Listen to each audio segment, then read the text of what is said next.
দেবতার ঘর দেওঘর দ্বাদশ জ্যোতির্লিঙ্গের অন্যতম বৈদ্যনাথ ধাম। এর সাথেই দেওঘর সতীপীঠও বটে। সারা বছর বহু মানুষ দেওঘরে আসে বৈদ্যনাথ ধাম আর শ্রী অনুকূল ঠাকুরের আশ্রম দর্শনে। এর সাথে এখানকার প্রাকৃতিক সৌন্দর্যও কম নয়, যা আমাদের বারবার মনে করিয়ে দেয় শরৎচন্দ্র চট্টোপাধ্যায়ের দেওঘরের স্মৃতি গল্পটির কথা।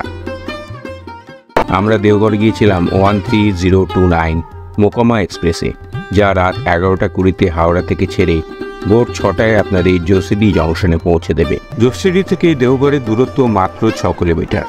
যোশীডি স্টেশনের বাইরে থেকে আপনারা প্রাইভেট কার আর অটো পেয়ে যাবেন। অটো ভাড়া শেয়ারে 20 থেকে 30 টাকা, আর রিজার্ভ করলে 200 থেকে 300 টাকা।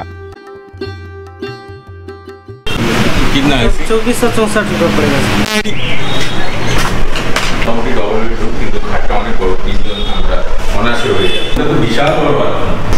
हाँ, जैसे आपका नॉन एसी 700 का डबल बेड সাজি দিয়ে চালু করা। এখানে পুজো দিতে গেলে এই ডালাটা নিয়ে নিয়েছি। জেনারেল লাইনে অনেকটা সময় লাগে। ओम नमो নমো श्री विष्णु শ্রী বিষ্ণু श्री हरि হর হর মহাদেব। দুধের আছে, একটা গরুর দুধের আছে। গরুর দই, এটা মহিষের। করানো এবং অন্যান্য এই দেওঘরের আশেপাশে जगह है यहाँ पे ঘুমনে কা एक आसे সেই মেলাতে গ্রামের লোকরা যাতায়াত করছে, দারুণ লাগছে।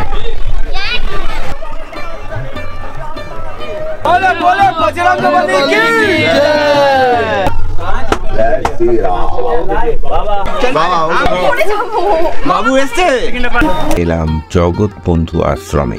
দুই জন্ম সংকীর্তন আরম্ভে হইব তোমার পুত্র আমিও বিলম্বে। এই মতো আরও আছে 2 অবতার, কীর্তন আনন্দের রূপ হইবে আমার। পাথুরিয়াঘাটের রানী চারুশীলা দেবী এই মন্দিরটি স্থাপন করে